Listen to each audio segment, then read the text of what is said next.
आप लोग लगातार श्रवण कर रहे हैं वीतराग श्रवण भगवान महावीर की अमृतमय वाणी श्री 10वें कालिक सूत्र के सूत्रों के माध्यम से। आगे आगमकार अन्य सूत्रों के माध्यम से कहते हैं मुच्छा परिगहो वुत्तो। मुच्छा परिगहो वुत्तो बड़ा प्रसिद्ध सूत्र है, जिसका अर्थ है मूर्छा को ही वस्तुतः परिग्रह कहा गया है। मूर्छा कहते हैं आसक्ति को, मूर्छा कहते हैं लगाव को, मूर्छा कहते हैं मोह को। किसी पुद्गल पदार्थ वस्तु साधन के प्रति मन में मोह है, लगाव है, मूर्छा है, आसक्ति है, तो समझिए कि यह हमारा मोह है, यह हमारा परिग्रह है। और परिग्रह के प्रति अक्सर व्यक्ति के मन में एक आकर्षण होता है। मेरे पास चश्मा है, मेरे पास चद्दर है, मेरे पास कोई पेन है, सुंदर है, अच्छे ब्रांड अच्छी क्वालिटी का है, वो मेरे पास है, वहां तक तो कोई दिक्कत नहीं है। लेकिन उस वस्तु के प्रति बार बार मोह है, मेरा मेरा मेरा, खबरदार कोई हाथ लगाएगा और किसी को मैं दूंगा नहीं, और खो जाए टूट जाए तो रोना धोना मचा दे, इसे कहते हैं मूर्छा। तो मूर्छा भाव, आसक्ति का भाव जीवन में, इसको परिग्रह कहा है। आपके पास कुछ मान लो चीजें हैं, कीमती हैं, कपड़े लत्ते ज्वेलरी वगैरह है, लेकिन आप उसमें सहज हैं, आसक्ति नहीं है। तो सहज है, आसक्ति नहीं है तो वो खतरनाक नहीं है। लेकिन बार बार आसक्ति, बार बार मोह, बार बार लगाव और उसके वियोग में दुखी होना, परेशान होना, ये जो मूर्छा भाव है इसको परिग्रह कहा गया है। तो इसलिए जीवन में परिग्रह की परिभाषा एक ये भी है कि वस्तु के प्रति मूर्छा भाव, लगाव का भाव होना। शायद आप एक एग्जाम्पल के द्वारा अच्छे से इसको समझ जाए। बात बहुत पुरानी है। एक महान आचार्य थे। आचार्य अपने शिष्य समुदाय के साथ गांव गांव, नगर नगर, डगर डगर विचरण करते थे। एक बार विचरण करते करते आचार्य एक बहुत सुंदर, अच्छे, भव्य नगर में प्रवेश करने वाले थे। नगर में धर्मजन लोगों को खबर लग गई कि वे आचार्य पधार रहे हैं। तो जिस दिन आचार्य के आगमन का दिन था, तो आचार्य की अगवानी करने के लिए बहुत सारे लोग, बड़े बड़े सेठ साहूकार आचार्य की अगवानी करने के लिए नगर की सीमा पर पहुंचे और महान पुरुषों के जयकारे लगाते हुए, आचार्य के जयकार करते हुए नगर प्रवेश करवाते हैं। नगर प्रवेश करवाते हैं तो एक श्रावक ने, जो बड़े संपन्न थे, बड़ी विनम्रता के साथ आगे आके आचार्य को वंदन करके विनती करी, आचार्य प्रवर, सर्दी का मौसम शीघ्र प्रारंभ होने वाला है और मेरे यहाँ पर बहुत अच्छी नरम गरम शॉल आई है और मैं चाहता हूं कि आप आचार्य हैं, आपके संग में अनेक साधु साध्वियां हैं और आप जो है इन शॉलों को सबको बांट दें। तो मैं अब चाहूंगा कि आप घर पधारें और शॉल स्वीकार करें। आचार्य ने महसूस किया कि हाँ, सर्दी आ रही है और इतना बड़ा धर्म संघ मेरे साथ है, तो ऐसी चीजों की जरूरत तो पड़ती है। उस सामने वाले श्रावक के भाव भक्ति देख कर के आचार्य ने वहां से कुछ शॉलें ले ली। शॉल ले ली, अपने स्थान पर आ गए। आने के बाद बारी बारी अपने शिष्यों को बुलाया।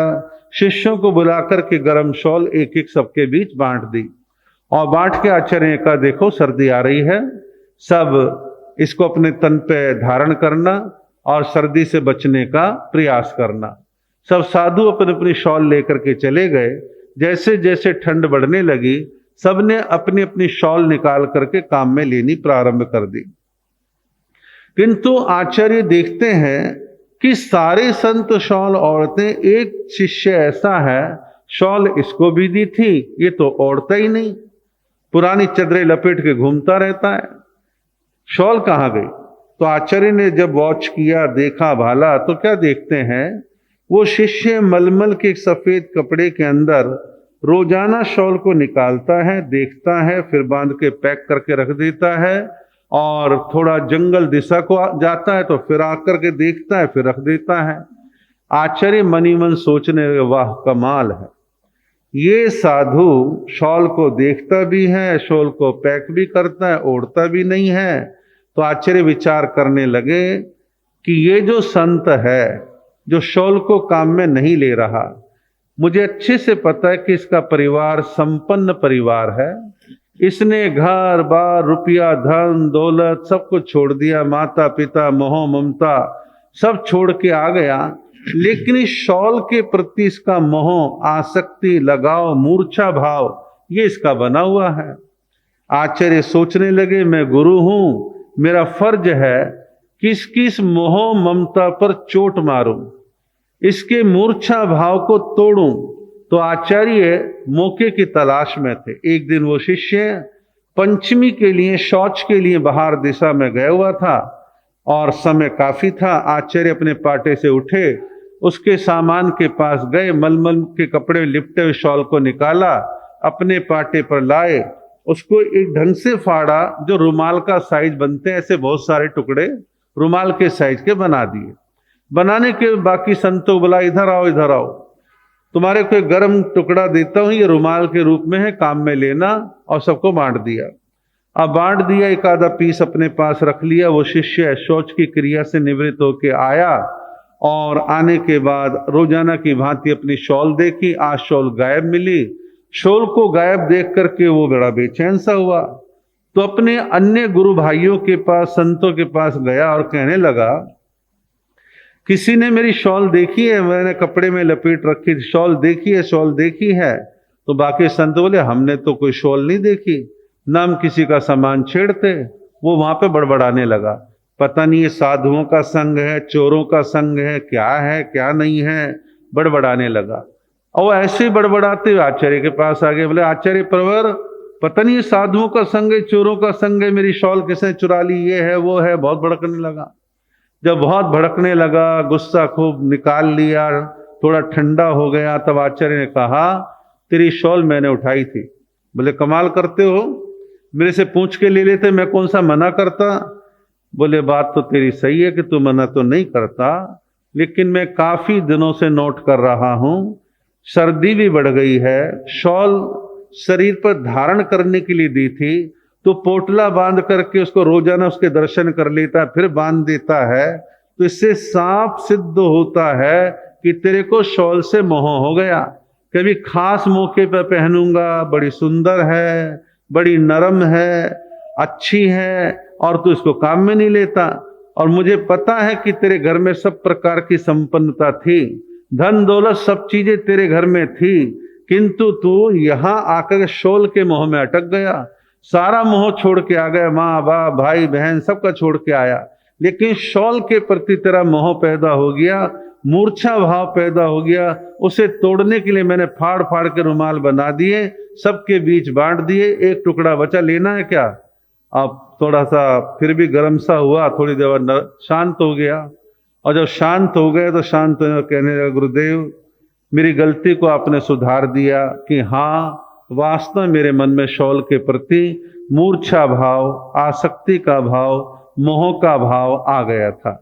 जीवन में कई बार कुछ चीजों की आसक्तियां ऐसी होती हैं, साधु हो या गृहस्थी, और उसको कोई हाथ लगा दे उस वस्तु को देना मंजूर नहीं है, और किसी को दे नहीं सकते, काम में ले नहीं सकते।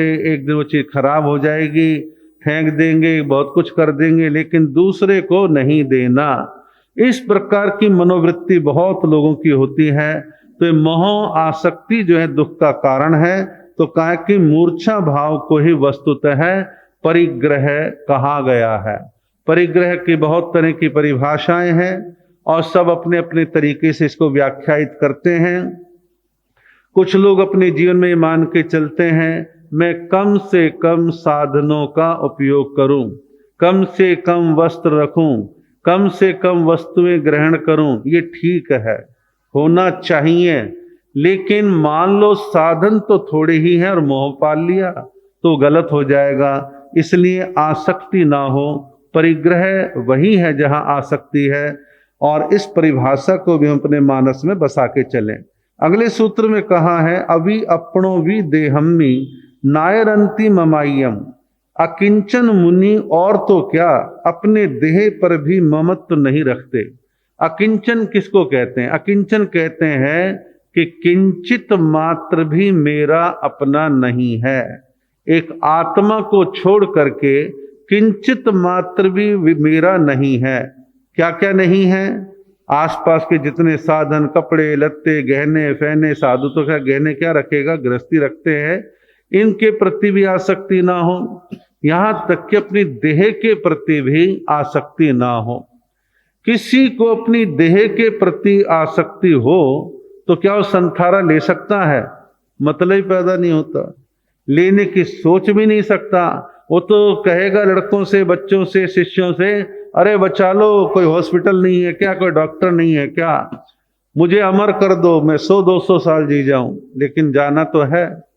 तो इसलिए कहा गया कि अकिंचन मुनि, और तो क्या, अपने देह पर भी ममत्व तो नहीं रखता, वो संथारा स्वीकार करेगा। मान लो कदाचित कोई संथारा ना भी स्वीकार करे तो इतना तो भाव रखे, जितने मेरे इस भव के श्वास हैं सहज रूप से चलते रहेंगे और एक दिन अंतिम श्वास आएगा और जीवन पूरा हो जाएगा। इस तरह की एक भावना, उत्कृष्ट भावना जीवन के अंदर होनी चाहिए। प्रसंग पर एक बात याद आ रही है, हमारे गुरुदेव प्रेम सुख जी महाराज को लास्ट में हाई ब्लड प्रेशर और शुगर की वजह से उनकी किडनी डैमेज हो गई। अब किडनी डैमेज हो गई, डायलिसिस की नौबत आने लगी। हालांकि डायलिसिस 1-2 हुई थी, ज़्यादा नहीं हुई, और उसका फिस्टुला जो बनाते हैं बना दिया, सब काम हो गए। एक अनिल जैन थे, पुराने जालंधर के रहने वाले थे, बाद में दिल्ली में रहने लगे, और गुरुदेव से उनका बड़ा स्नेह भाव था, बड़ा अच्छा श्रद्धा भाव था। तो कुछ डॉक्टरों ने, सबने नहीं, कुछ डॉक्टरों ने कहा, देख लो महाराज, किडनी ट्रांसप्लांट करवानी हो, किडनी बदलवानी हो तो विचार कर लो तो अच्छा रहेगा। तो किडनी ट्रांसप्लांट क्या होता है, ये वो सब चीज़ों की जानकारियां ली गई। अब अनिल जैन जी ने एक पत्र लिखा गुरुदेव के नाम, जो मुझे दिया, और कहा कि आप गुरुदेव तक दे देना। उसमें वंदन नमन लिखने के बाद कहा कि आज जो मेरा जीवन है, मैं जो भी हूँ, यहाँ तक जो पहुँचा हूँ, वो गुरुदेव आपकी कृपा से पहुँचा हूँ, और हम ये चाहते हैं कि आप अभी और जीवित रहें, सुरक्षित रहें, और आप जैसे जनता का भला करते रहें। और इतना कुछ हमारे को दिया है तो मैं अपनी एक किडनी आपको देने के लिए तैयार हूँ। मैंने पत्र को पढ़ा, और जब वो चले गए तो मैंने गुरुदेव को बतलाया कि अनिल जी फला फला, उन्होंने अपनी किडनी देने की इच्छा व्यक्त करी आपके लिए, और किडनी चेंज होने के बाद आप कुछ साल और अच्छे से जिएंगे। बोले पागल है कि साधु दूसरी किडनी लेगा, अपने चक्कर में दूसरे का जीवन बर्बाद करेगा? नहीं, हम साधु हैं, जितना जीवन जीना है स्वाभाविक जीना है। इस बीमारी के बहाने जाना है तो जाना है तो जाना है, लेकिन किसी दूसरे किडनी लेके उसके जीवन को संकट में डालना, अपने को सेव करना, ये मुझे मंजूर नहीं है। और वो आएंगे तो मना कर देना, मेरे से मिलवा देना। खैर, मैंने संकेत में उनको समझा दिया, और वो ऐसे वो रूटीन में दर्शन करते रहे। भाव कहने का एक ये भाव है कि कोई आसक्ति नहीं, जितना जीना होगा जी लेंगे भैया, अमर थोड़ी ना, कोई पट्टा लिखवा के लेके आए हैं। तो ये जो भावना है ये निरासक्ति की है, मूर्छा के विरोध की है, कि मूर्छा भाव नहीं रखना। साधु हैं और कहते हैं साधु जीवन में इस हाथ में लड्डू, इस हाथ में लड्डू, यानी यहाँ रहेंगे इस भव में तो भी हम अच्छा करते रहेंगे, और मर भी गए तो परलोक की गति भी अच्छी होगी। इस प्रकार सहजता से जीवन को जीना, बिना किसी आसक्ति भाव से जीना, ये बहुत बड़ी साधना है। एक आध सूत्र और कहता हूं, जब मठन तो न जाने जा एवं मेयंती नो वय, जिस बात को स्वयं न जानता हो उसके संबंध में यह ऐसा ही है, इस प्रकार निश्चय की भाषा ना बोले। क्या हम जितने वर्तमान में साधु साध्वियां हैं, क्या हमारे को कोई ऐसा विशेष ज्ञान है? नहीं। पढ़ते हैं, सुनते हैं, अनुभव करते हैं, अध्ययन करते हैं और आप लोगों को सुना देते हैं। क्या हम संपूर्ण ज्ञान के ज्ञाता हैं? नहीं, हमारे ज्ञान में कुछ कमियां हो सकती हैं। ज्ञान में कमी ना, हमारी स्मृति में कमी हो सकती है, लेकिन साधु प्रवचन देते समय या चर्चा वार्ता करते समय किसी चीज का पूरा कंफर्मेशन नहीं है, कुछ पता नहीं है पूरा सा, फिर भी ये दावा करे कि नहीं नहीं ऐसा ही है, तो साधु को ऐसे निश्चयकारी भाषा नहीं बोलनी। वो कहे कुछ कुछ स्मृति में ऐसा आता है, कुछ हल्का फुल्का ऐसा ध्यान में आ रहा है, ऐसा तो कह सकता है, लेकिन अता पता नहीं और बिना किसी आंकड़े और प्रमाण के एकदम धड़ल्ले से पेल दे, हाँ ऐसा कहा वैसा कहा, ऐसा होता है वैसा होता है। ये धर्म क्षेत्र में ऐसी भाषा नहीं चलती। यहाँ बड़ी संभली हुई भाषा का प्रयोग करना होता है। तो हम अपने जीवन के अंदर भाषा का पूरा पूरा ध्यान रखें। इसी के साथ एक आज का विषय और है। हाँ जी कुटवा जी,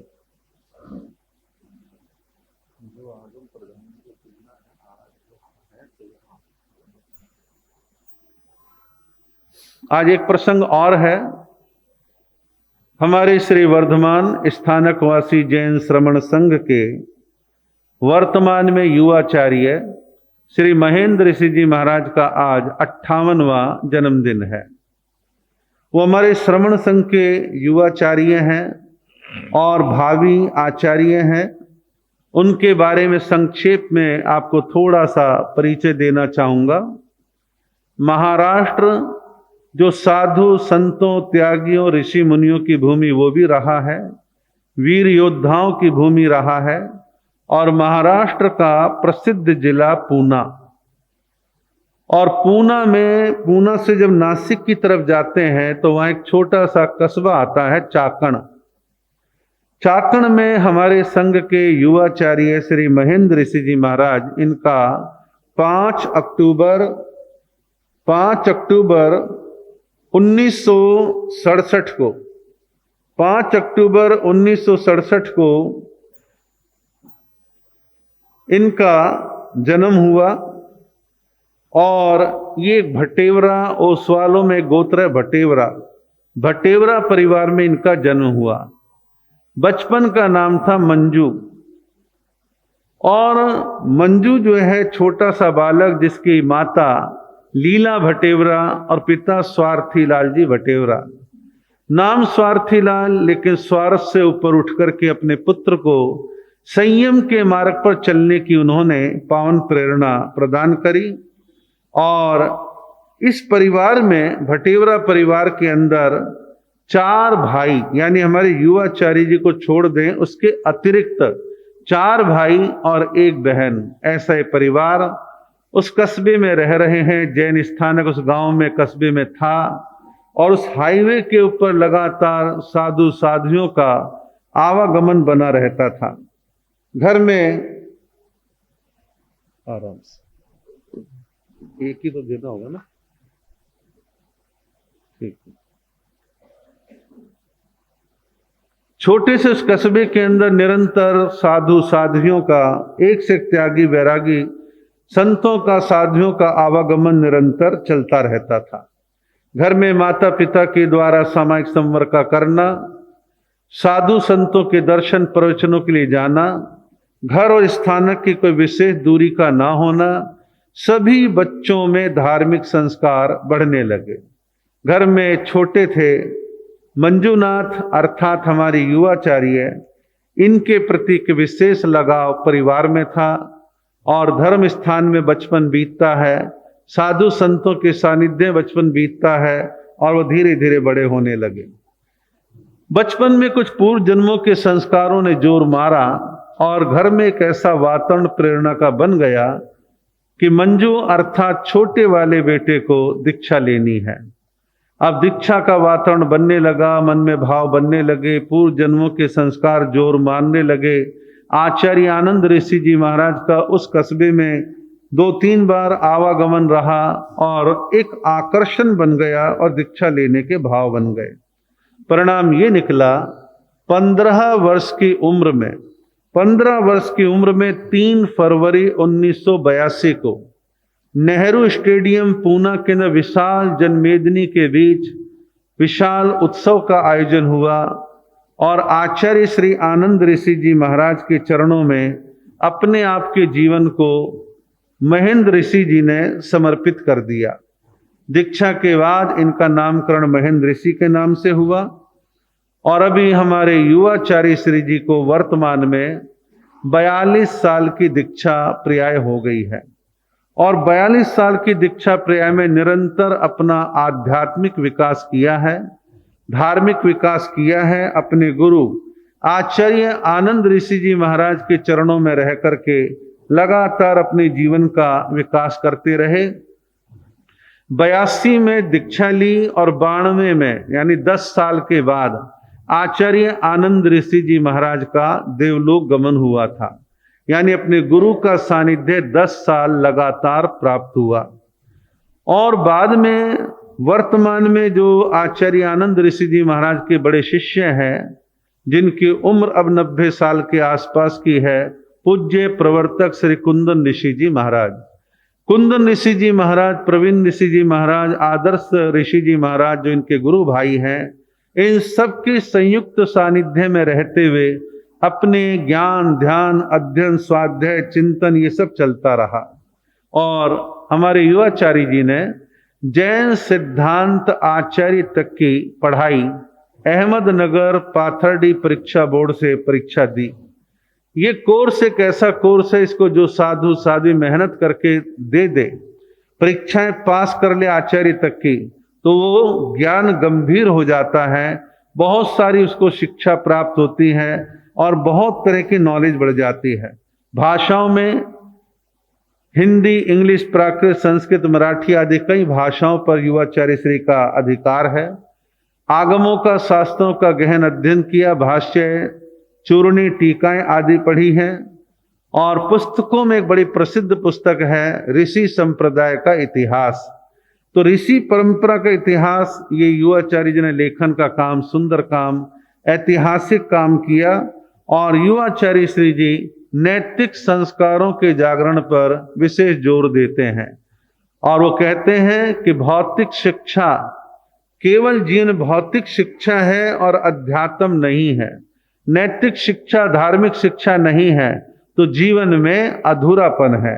इसलिए जीवन में नैतिक संस्कारों का जागरण करने के लिए गांव-गांव के अंदर, स्थानकों के अंदर धार्मिक पाठशालाओं की स्थापना होनी चाहिए और बच्चे धार्मिक संस्कारों को निरंतर ग्रहण करें।